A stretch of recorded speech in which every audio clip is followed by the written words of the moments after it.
Hi అండి. Welcome back to ఆహా భలే రుచి. ఈరోజు వీడియోలో హోటల్లో చేసే ఆలు కుర్మాని ఇంట్లోనే ఎలా తయారు చేసుకోవాలో చూద్దామండి.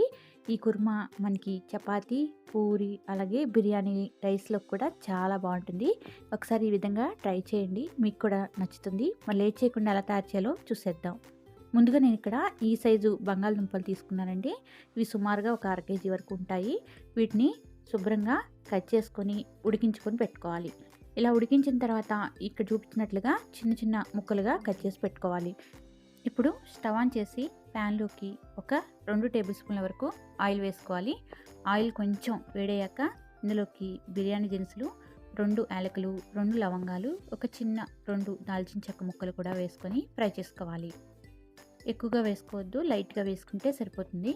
ఇలా బాగా ఫ్రై చేసుకున్న తర్వాత 2 సన్నగా కట్ చేసుకున్న ఉల్లిపాయలు, అలాగే కొద్దిగా కరివేపాకును కూడా వేసుకొని మీడియం ఫ్లేమ్లో పెట్టుకొని బాగా ఫ్రై చేసుకోవాలి.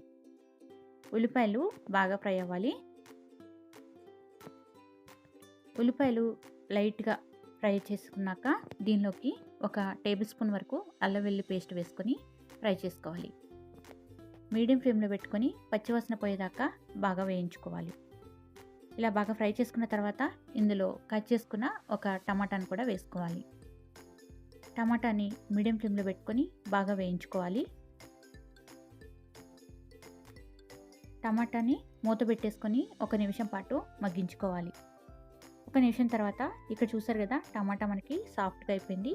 ఇలా కొంచెం మెత్తబడ్డాక దీనిలోకి ఒక పావు టీ స్పూన్ పసుపు, రుచికి సరిపడా ఉప్పు, అలాగే 1 టీ స్పూన్ వరకు కారం వేస్తున్నాను. లేదంటే మీ టేస్ట్కి తగ్గట్లుగా చూసి కారాన్ని అడ్జస్ట్ చేసుకోండి. ఆ తర్వాత ఒక టీ స్పూన్ వరకు ధనియాల పొడి కూడా వేసుకొని బాగా ఫ్రై చేసుకోవాలి. ఈ మసాలాలన్నీ కూడా బాగా ఫ్రై చేసుకున్న తర్వాత ఇందులోకి మనం 2 టేబుల్ స్పూన్ల వరకు ఫ్రెష్గా తోడుపెట్టుకున్న పెరుగు ఉంటుంది కదా, దాన్ని బాగా కలుపుకొని వేసుకోవాలి. ఈ పెరుగు వేసేటప్పుడు ఫ్లేమ్ని లోలో పెట్టుకొని వేసుకోవాలి. అంటే బాగా తగ్గించేసేయాలి. ఫ్లేమ్ని పెట్టి బాగా మిక్స్ చేస్తూ ఫ్రై చేసుకోవాలి. ఈ పెరుగు బాగా ఫ్రై చేసుకున్న తర్వాత ఇలా చూస్తారు కదా, ఆయిల్ బాగా పైకి తేలుతుంది. ఇలా ఆయిల్ తేలేటప్పుడు ఇందులోకి మనం ఉడికించి పెట్టుకున్న బంగాళదుంపలు వేసుకోవాలి. నేను ఇక్కడ ఉడికించిన బఠానీలు కూడా వేసుకుంటున్నానండి. పచ్చి బఠానీలు మీ దగ్గర ఉంటే వేసుకోండి, లేదంటే స్కిప్ చేసేయండి. ఆ తర్వాత ఒక పచ్చిమిర్చిని కూడా కట్ చేసి వేసుకోవాలి. వేసుకుని ఒకసారి బాగా కలుపుకోవాలి.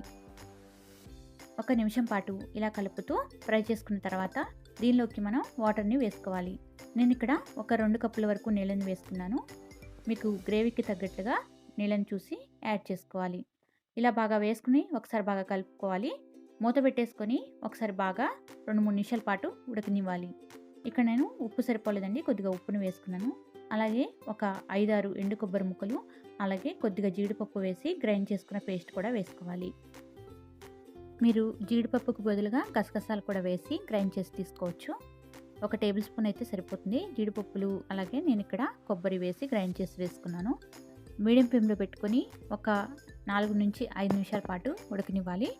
మనకి గ్రేవీ అనేది కొద్దిగా చిక్కగా అవ్వాలి. ఇక్కడ చూపించినట్లుగా కన్సిస్టెన్సీ అనేది ఇలా ఉంటే సరిపోతుంది.